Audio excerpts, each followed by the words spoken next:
Bollywood silver screen presenting अवतार। इस कहानी की शुरुआत में अंतरिक्ष की गहराइयों में एक स्पेसशिप को दिखाया जाता है। ये वक्त होता है सन 2154 का। ये वो वक्त है जब धरती पर इंसानों ने सभी नेचुरल रिसोर्सेज को पूरी तरह से खत्म कर दिया है। इसीलिए ऊर्जा के नए रिसोर्स के लिए इंसान एक दूसरे ग्रह पर जा रहे हैं, जिस ग्रह का नाम है पेंडोरा। स्पेसशिप के अंदर स्लीपिंग चैम्बर में एक आदमी की नींद खुलती है, जिसका नाम जैक सली है। जैक कहता है कि पिछले 6 सालों से जब से हम धरती से चले हैं, तब से हम सब के सब इन स्लीपिंग चैम्बर्स में सो रहे हैं। जैक बताता है कि मैं कभी भी इस प्रोजेक्ट का हिस्सा नहीं था, बल्कि मेरा भाई था जो कि एक साइंटिस्ट था। पर इस सफर पर आने से पहले ही एक चोर ने चंद पैसों के लिए गोली मारकर उसकी हत्या कर दी। मेरे और मेरे भाई का डीएनए सेम था, इसीलिए उसकी जगह मुझे इस प्रोजेक्ट में शामिल कर लिया गया, क्योंकि मेरे भाई के ऊपर कंपनी ने बहुत पैसा खर्च किया था। मैं तो एक सैनिक था जिसने जंग में अपने दोनों पैर गंवा दिए। इसके बाद दिखाया जाता है कि ये पेंडोरा ग्रह पहुंच जाते हैं, जहां पर बहुत बड़े बड़े रोबोट्स होते हैं। साथ ही यहाँ पर चारों तरफ लोग होते हैं जिनके चेहरे पर मास्क और हाथों में हथियार होते हैं। पृथ्वी पर ये सब सैनिक थे, पर यहाँ पर ये पैसों के लिए काम करते हैं। यहाँ का वातावरण इंसान के अनुकूल नहीं है, यानी कि इंसान इस वातावरण में सांस नहीं ले सकता। इसके बाद कर्नल माइल्स को दिखाया जाता है, जो कि यहाँ की सिक्योरिटी ऑपरेशन के हेड हैं। वो बताते हैं कि ये जगह नर्क से भी बदतर है। इस ग्रह पर हर वो चीज जो सांस लेती है वो तुम्हें मारना चाहती है। अगर तुम अपने आप को जिंदा रखना चाहते हो तो तुम्हें अपना ख्याल खुद रखना पड़ेगा। कर्नल की बातों से साफ साफ पता चलता है कि वो इस ग्रह से और इस ग्रह के जीवों से सख्त नफरत करते हैं। अब जैक साइंस लैब में जाता है, जहाँ इन्हें बहुत बड़े बड़े क्लोन्स दिखाए जाते हैं। दरअसल ये इस ग्रह पर रहने वाले लोगों के क्लोन्स हैं, जिन्हें इंसानों के और इस ग्रह पर रहने वाले लोगों के डीएनए से मिलाकर बनाया गया है। यानी कि ये दिखते तो बिल्कुल इस ग्रह के लोगों की तरह हैं, जिन्हें नावी कहा जाता है, पर इनके अंदर इंसानों का भी डीएनए है। ये एक तरह का साइंस एक्सपेरिमेंट है, जिसमें इंसान का दिमाग इन क्लोन्स को पूरी तरह से कंट्रोल करेगा। जैक को उसके भाई का क्लोन दिखाया जाता है, जो अब जैक का क्लोन है। इन क्लोन्स को अवतार कहा जाता है, इसीलिए इस पूरे एक्सपेरिमेंट का नाम अवतार होता है। यहाँ पर जैक की मुलाकात डॉक्टर ग्रेस से भी होती है, जो अवतार प्रोग्राम की हेड है। दरअसल उसे जैक की नहीं बल्कि उसके भाई की जरूरत थी, जो अब इस दुनिया में नहीं रहा। इस बात से नाराज होकर वो पार्कर के पास जाती है। पार्कर इस पूरे प्रोग्राम का हेड है। वो पार्कर को कहते हैं कि मुझे किसी फौजी की जरूरत नहीं है, बल्कि एक वैज्ञानिक की जरूरत है। पार्कर उसे कहता है कि हम लकी थे कि उसके भाई से उसका डीएनए मैच करता था, और अब मैं जैक को तुम्हारे साथ सिक्योरिटी ऑफिसर बनाकर भेजूंगा। अगर हम इस ग्रह पर रहने वाले लोगों की तरह दिखेंगे तो हम उनसे जल्दी दोस्ती कर पाएंगे, लेकिन हमारे रिश्ते दिन ब दिन उनसे बिगड़ते जा रहे हैं। ग्रेस कहती है कि अगर तुम उन पर गोली चलाओगे तो रिश्ते बिगड़ेंगे ही। पार्कर उसे पत्थर दिखाता है जिसे अनऑप्टेनियम कहा जाता है, जो इस ग्रह की जमीन के अंदर भरपूर मात्रा में भरा हुआ है। पार्कर कहता है कि हम इस ग्रह पर इस बेशकीमती पत्थर की वजह से है, जो हमारी दुनिया में 1 किलो 100 करोड़ का बिकता है। इस पूरे प्रोजेक्ट का खर्चा, तुम्हारे साइंस का खर्चा सब इसी पत्थर से आता है। इसीलिए जो भी हमारे बीच में आएगा हमें उसे अपने रास्ते से हटाना होगा। इसके बाद जैक को दिखाया जाता है, जो एक स्लीपिंग चैम्बर के अंदर जाता है।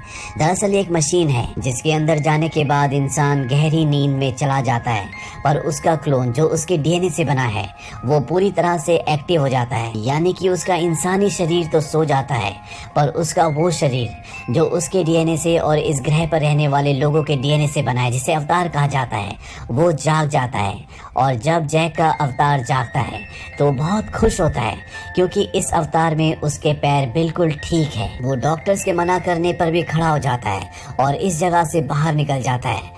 बाहर निकलने के बाद वो पूरी तेजी से भागता है।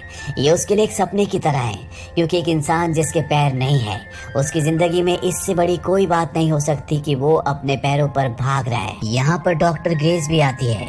वो जैक से पूछती है कि तुम्हें कैसा लग रहा है। जैक कहता है कि मैं बता नहीं सकता। अब रात हो जाती है और इन सब अवतार को, जितने भी क्लोन्स होते हैं, इन सब को सुला दिया जाता है। और जैसे ये सोते हैं, जैक अपने इंसानी जिस्म में उड़ जाता है। यानी कि जब अवतार सोता है तो इंसानी जिस्म उठता है, और जब इंसानी जिस्म सोता है तो अवतार उड़ जाता है। अब अगले दिन कर्नल माइल्स जैक को अपने पास बुलाते हैं। वो कहते हैं कि मैंने तुम्हारा रिकॉर्ड चेक किया, तुम काफी बड़ी बड़ी जंगें लड़ चुके हो। मुझे तुम्हारे जैसे सिपाही की जरूरत है। मुझे साइंस के प्रोजेक्ट में कोई भी दिलचस्पी नहीं है।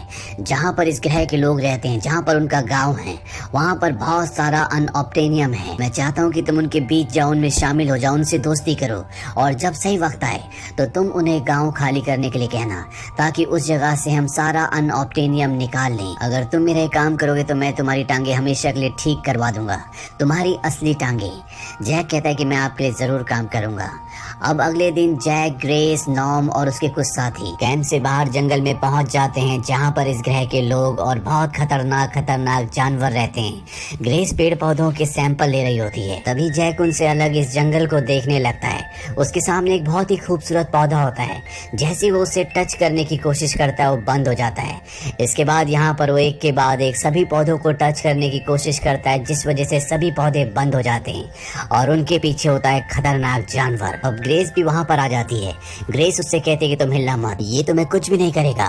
लेकिन जैक भाग जाता है कि वो उसकी तरफ उसे मारने के लिए बढ़ रहा है। जैक भी पूरी बहादुरी से उसकी तरफ भागता ताकि वो डर जाए, और होता भी ऐसे है। वो खतरनाक जानवर डर कर रुक जाता है, लेकिन वो जैक से नहीं डरा होता, बल्कि उसके पीछे उससे भी एक खतरनाक जानवर आ गया होता है, जो इस प्लेनेट पर सबसे खतरनाक है। ग्रेस उससे कहती है कि जितनी तेज भाग सकते हो भागो, और अब जैक भागना शुरू करता है। वो जानवर भी लगातार उसका पीछा करता है, पर तभी उसके सामने झरना आ जाता है, जिससे जैक कूद जाता है। इस तरह से जैक अपनी जान तो बचा लेता है, पर वो अपने साथियों से अलग हो चुका है। अब वो इस खतरनाक जंगल में भटक रहा है, उसे नहीं पता कि उसे कहाँ जाना चाहिए। तभी हमें पेड़ के ऊपर दिखाया जाता है, जहाँ पर एक लड़की होती है जिसका नाम निटीरी है, जो इसी ग्रह की है। वो जैक को देख लेती है और अब वो उसे अपने तीर से मारने वाली होती है कि तभी उसके तीर के ऊपर एक अजीब सी चीज आकर बैठ जाती है, जिस वजह से वो जैक को नहीं मारती। जैक को भटकते भटकते रात हो जाती है। चारों तरफ से खतरनाक जानवरों की आवाज आ रही होती है। जैक बड़ी मुश्किल से आग जलाता है, पर तभी उस पर इस ग्रह के जंगली कुत्ते, जो कि बहुत खतरनाक होते हैं, एक साथ हमला कर देते हैं। जैक उनका सामना करने की कोशिश भी करता है, पर वो इतने सारों को मार नहीं सकता। इससे पहले कि वो जंगली कुत्ते जैक को मारते, यहाँ पर वही लड़की जिसका नाम निटीरी है, जो जैक को तीर मारने वाली थी, वो आ जाती है और वो सभी जंगली कुत्तों को मार कर भगा देती है। इसके बाद वो जाने लगती है, लेकिन जैक भी उसका पीछा करता है और कहता है कि मैं तुमसे तुम्हारी चीजें सीखना चाहता हूँ। निटीरी कहती है कि आसमानी लोग सीख नहीं सकते, क्योंकि उन्हें कुदरत नहीं देखती, तुम्हें यहाँ पर नहीं होना चाहिए था। और तभी जैक के ऊपर उसी तरह के फूल जो निटीरी के तीर के ऊपर आकर बैठे थे, पूरे शरीर पर बैठ जाते हैं। ये देखकर निटीरी पूरी तरह से हैरान हो जाती है। जैक उससे पूछता है कि सब क्या है। वो बताती है कि ये पवित्र आत्माओं के पेड़ के बीज हैं, तुम्हारी आत्मा बहुत पवित्र है। और इसके बाद वो जैक को अपने साथ ले जाने लगती है, पर तभी यहाँ पर उसी के कबीले के कुछ लोग आ जाते हैं, जो जैक को बंदी बनाकर अपने कबीले में ले जाते हैं। निटीरी के पिता इस कबीले के सरदार होते हैं और उसकी मॉम एक स्पिरिचुअल गुरु होती है, जो जैक का खून टेस्ट करती है और वो समझ जाती है कि ये एक पवित्र आत्मा है। जैक कहता है कि मैं तुम्हारे तौर तरीके सीखना चाहता हूँ, तुम किस तरह से शिकार करते हो मैं ये भी सीखना चाहता हूँ। और वो जैक को सिखाने के लिए मान जाते हैं। रात को जैक यहाँ पर सो जाता है और अगले पल वो अपने कैंप में, जहाँ पर उसका इंसानी शरीर है, वो उठ जाता है।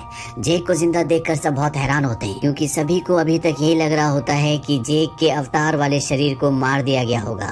जैक बताता है कि मैं उनके कबीले में शामिल हो चुका हूँ और वो मुझे सिखाने के लिए तैयार हो गए हैं, अब मैं भी उनके परिवार का हिस्सा हूँ। ये सुनकर सब बहुत खुश होते हैं। पीटर जैक से कहता है कि जहाँ पर उनका गांव बसा है वो पूरा एरिया 200 किलोमीटर तक फैला है और वहाँ पर अनऑब्टेनियम का भंडार है। तुम्हें उन्हें वहाँ से हटने के लिए कहना होगा, क्योंकि मैं किसी तरह का खून खराबा नहीं चाहता। जैक कहता है कि अगर उन्होंने अपना गांव खाली नहीं किया तो क्या। कर्नल कहता है कि तुम्हारे पास 3 महीने हैं, इसके बाद हम अपना तरीका अपनाएंगे। और अब जैक रोज उनके गांव में जाना शुरू कर देता है, जहां निटीरी उसे ट्रेनिंग देना शुरू कर देती है कि जंगलों में कैसे जाया जाता है, पेड़ों पर कैसे भागा जाता है, किस तरह से हथियार चलाए जाते हैं। जैक भी उनके तौर तरीके पूरी शिद्दत से सीख रहा होता है और बहुत जल्दी वो उनकी लगभग सभी कलाओं को, उनकी जीवन शैली को पूरी तरह से सीख जाता है। और एक दिन निटीरी जैक से कहती है कि अब तुम नावी बनने के लिए तैयार हो। दरअसल ये इस कबीले का एक रिवाज है, जहाँ पर हर एक इंसान को ट्रेनिंग करवाई जाती है और जब वो सभी कलाओं में परफेक्ट हो जाता है तो उसे नावी बना दिया जाता है, यानी एक तरह का योद्धा। निटीरी कहती है लेकिन इससे पहले तुम्हें अपना इकरान चुनना होगा। यहाँ पर बहुत बड़े बड़े पक्षी हैं जिनके ऊपर बैठकर यहाँ के लोग सवारी करते हैं, लेकिन एक नावी अपनी पूरी जिंदगी में सिर्फ एक ही पक्षी चुन सकता है, जिसके लिए एक बहुत लंबा सफर तय करना पड़ेगा। और अब जैक किसी कबीले के बाकी लोगों के साथ, जिनकी ट्रेनिंग पूरी हो चुकी है, जो अपना इकरान चुनने के लिए जा रहे हैं, जैक भी उनमें शामिल हो जाता है। ये एक बहुत लंबा सफर होता है। जहाँ पे आसमान में बादलों से भी ऊपर उड़ने वाले पहाड़ होते हैं। ये सब के सब उस रास्ते से उस जगह पहुँच जाते हैं जहाँ पर बहुत सारे इकरान होते हैं। निटिरी भी अपने इकरान के ऊपर बैठकर इस जगह तक पहुँच जाती है। सबसे पहले जैक को भेजा जाता है। जैक निटिरी से पूछता है कि मुझे कैसे पता चलेगा कि मेरा इकरान कौन सा है। निटिरी कहती है कि वो तुम पर हमला करेगा, और इसके बाद जैक वहाँ पर इकरान चुनने के लिए जाता है। एक इकरान उस पर हमला करता है। जैक बड़ी मुश्किल से उसे अपने कंट्रोल में ले लेता है और इसके बाद वो उसकी सवारी करता है। शुरू में जैक को बहुत प्रॉब्लम होती है, लेकिन जल्दी वो सीख जाता है कि इकरान को कैसे कंट्रोल किया जाता है। और इसके बाद जैक और निटिरी अपने अपने इकरान पर आसमान की लंबी लंबी सैर करते हैं। निटिरी कहीं ना कहीं अब जैक को पसंद भी करती है। जैक भी निटिरी को पसंद करता है। और एक दिन जब ये दोनों के दोनों अपने अपने इकरान पर होते हैं, तभी आसमान से एक बहुत बड़ा इकरान जो छोटे इकरानों को खा जाता है, जैक के ऊपर हमला करता है, जिस वजह से जैक और निटिरी को भागना पड़ता है। ये दोनों के दोनों किसी तरह से उस इकरान से बच जाते हैं। रात को इकिरी बताती है कि इसे त्रुक कहा जाता है। आज तक नावी कुल के इतिहास में सिर्फ 5 बार लोगों ने इसकी सवारी की है। ये हमारी दुनिया में सबसे शक्तिशाली है।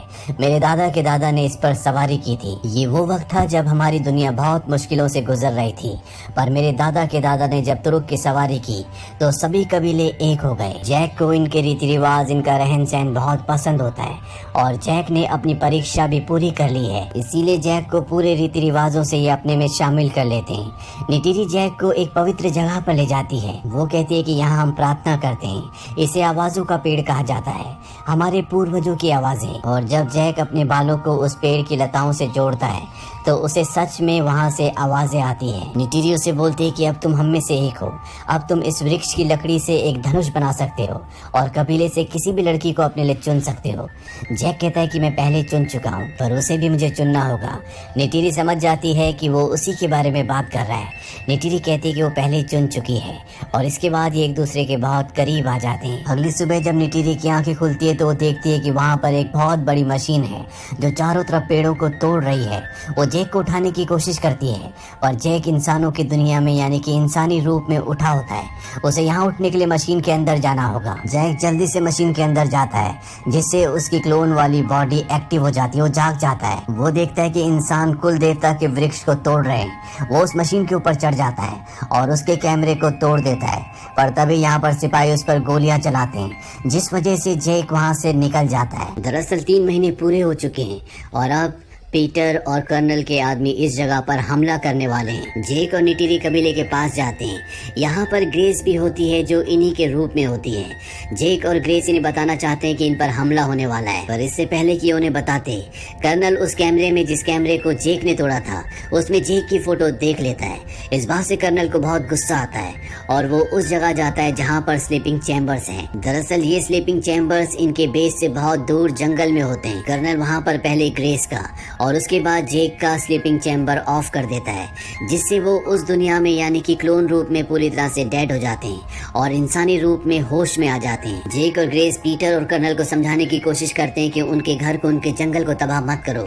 यहाँ पर हर एक पेड़ का दूसरे पेड़ से कनेक्शन है। साथ ही जिस गाँव पर तुम हमला करने वाले हो वहाँ पर कई 100 परिवार रहते हैं। वहाँ पर छोटे छोटे बच्चे हैं। पीटर इन दोनों को कहता है कि तुम्हारे पास आखिरी मौका है, मैं तुम्हें 1 घंटा देता हूँ। 1 घंटे में उस जगह को खाली करवा दो। जैक और ग्रेस अपने स्लीपिंग चैम्बर में चले जाते हैं और इसके बाद वो अपने अवतार वाले रूप में जागते हैं, जहाँ पर जैक कबीले वालों को बताता है कि यहाँ पर बहुत जल्दी इंसानी आर्मी आने वाली है। वो तुम्हारे पूरे गांव को तबाह कर देगी। तुम चाहकर भी उनके हथियारों का सामना नहीं कर सकते। इंसानों ने मुझे इसीलिए यहाँ पर भेजा था। ये सुनकर निटिरी पूरी तरह से शॉक्ड हो जाती है। वो जैक से पूछती है कि तुम्हें पता था कि ये सब होने वाला है? जैक कहता है कि हाँ, लेकिन अब मैं तुमसे प्यार करता हूँ, इस जगह से प्यार करता हूँ, मैं तुम में से एक हूँ। निटिरी को बहुत गुस्सा आता है। वो कहती है कि तुम हम में से एक कभी नहीं हो सकते। और इसके बाद जैक को और ग्रेस को बंदी बना लिया जाता है और कबीले का जो सरदार होता है वो ऐलान करता है कि हम इंसानों का मुकाबला करेंगे। वहीं कर्नल अपनी पूरी फौज लेकर इनके गांव तक पहुंच जाता है। यहाँ पर एक बहुत विशाल पेड़ होता है। इतना विशाल पेड़ इस पूरे प्लेनेट पर और कहीं भी नहीं होता। कर्नल देखता है कि जेक को और ग्रेस को बंदी बना लिया गया है। वो समझ जाता है कि इन लोगों ने इनकी बात नहीं मानी, इसीलिए वो अपनी आर्मी को इन पर हमला करने का ऑर्डर देता है और एक के बाद एक कई मिसाइलें छोड़ी जाती है, जिस वजह से बहुत सारे नावी लोग मारे जाते हैं। चारों तरफ तबाही का मंजर होता है और तभी निटिरी की मॉम, जो कि धर्मगुरु भी है, वो चाकू लेकर जेक के पास आती है और उसे कहती है कि अगर तुम हम में से एक है तो मदद करो। वो उसकी रस्सियां काट देती है और अब जेक भी इनकी मदद करने की कोशिश करता है, पर तभी इनका विशाल पेड़ गिरना शुरू हो जाता है, जिस वजह से इन सबको यहाँ से भागना पड़ता है। निटिरी के पिता, जो कि कबीले के सरदार हैं, उनकी भी मृत्यु हो जाती है। जेक की और ग्रेस की मशीन को भी बंद कर दिया जाता है और वो इंसानी रूप में उड़ जाते हैं। इन दोनों को और इनके साथी नॉर्म को भी बंदी बना लिया जाता है। इंसानी पायलट में एक लेडी पायलट होती है, जिसे ऐसा लगता है कि यहाँ के प्लेनेट वालों के साथ जो भी हो रहा है वो गलत हो रहा है, इसीलिए बड़ी चालाकी से वो इन तीनों को यहाँ से अपने फाइटर प्लेन में छुड़ा कर ले जाती है। ये उस जगह जाते हैं जहाँ पर जंगल में इनके स्लीपिंग चैम्बर्स हैं। ये स्लीपिंग चैम्बर्स को वहाँ से उठाकर दूसरी जगह ले जाते हैं ताकि कोई भी मशीन को बंद ना कर सके। और एक बार फिर से जैक स्लीपिंग चैम्बर के अंदर जाता है और अगले पल वो क्लोन के रूप में उठ जाता है। वो देखता है कि उसके चारों तरफ राख ही राख है। ये एक तबाही का मंजर होता है। जैक कहता है कि उन्हें मेरी मदद की ज़रूरत है और मुझे उनकी मदद की, लेकिन मुझे अपनी वफादारी एक बार फिर से साबित करनी होगी। वो अपने इकरान को बुलाता है और आसमान में उड़ना शुरू कर देता है। उसके नीचे तुरुक भी उड़ रहा होता है। तुरुक इस प्लेनेट का सबसे खतरनाक और सबसे बड़ा पक्षी है। जैक अपने इकरान को नीचे की तरफ, जहाँ पर तुरुक उड़ रहा होता है, उस तरफ चलने के लिए कहता है और वो अपने इकरान से तुरुक के ऊपर छलांग मार देता है। वहीं हमें नावी लोगों को दिखाया जाता है जो सब के सब प्रेयर्स कर रहे होते हैं और तभी वहाँ पर सब डर जाते हैं क्योंकि उनकी तरफ इकरान बढ़ रहा होता है, जो पशु पक्षी यहाँ के लोगों को सबको मार के खा जाता है। पर जब यहाँ के लोग ध्यान से देखते हैं तो वो देखते हैं कि उसके ऊपर जैक सवारी कर रहा है। ये देखकर सब के सब डर जाते हैं क्योंकि आज से पहले सिर्फ 5 ही लोग तुरुक की सवारी कर पाए। निटिरी को भी एक बार फिर से जैक पर विश्वास हो जाता है। जैक यहाँ पर ऐलान करता है कि इंसानी लोग हमारी तरफ बढ़ रहे हैं। वो चाहते हैं कि हम इस जगह को खाली कर दें, पर अब एक संदेश इंसानों तक भी पहुँचाना है कि चाहे कुछ भी हो जाए, हम इस जगह को खाली नहीं करेंगे। ये हमारी जमीन है। बाकी कबीले वालों को भी ऐलान कर दो कि तुरुक मकटू ने उन्हें बुलाया है।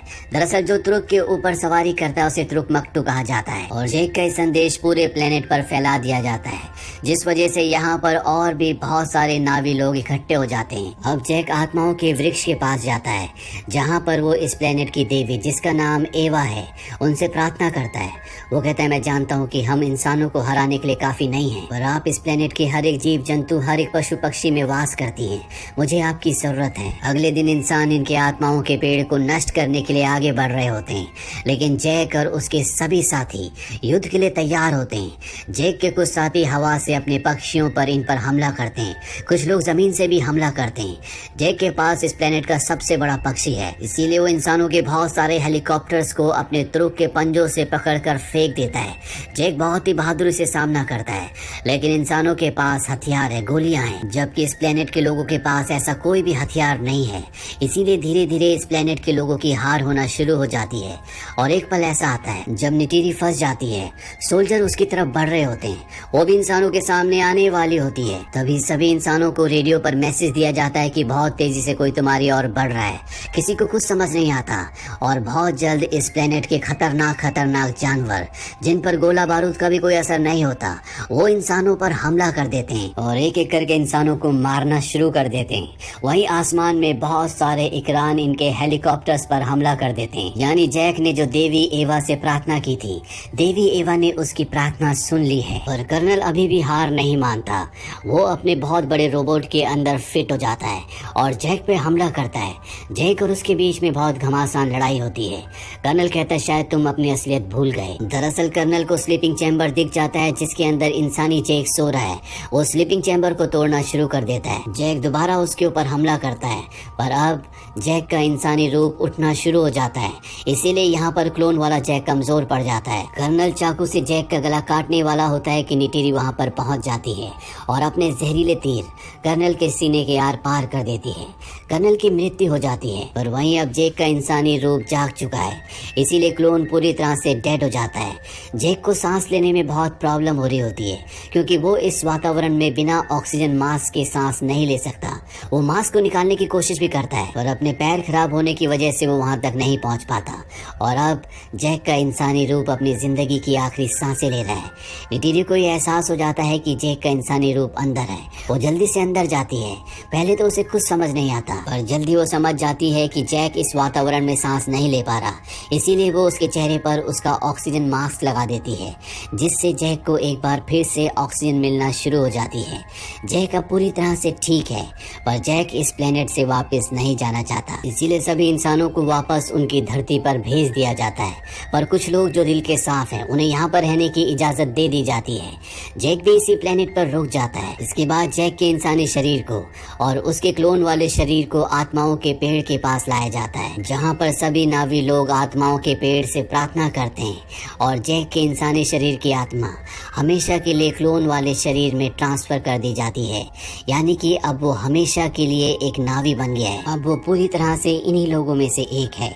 इसी के साथ ये फिल्म यहीं पर खत्म हो जाती है। ये फिल्म ईयर 2009 में रिलीज हुई थी। IMDb पर इसकी रेटिंग है 7.8। इस मूवी का बजट था $237 मिलियन और बॉक्स ऑफिस पर इसने कमाई की थी $2.8 बिलियन की। ये आज तक की हॉलीवुड की सबसे ज्यादा कमाई करने वाली फिल्म है। उम्मीद करते हैं कि ये कहानी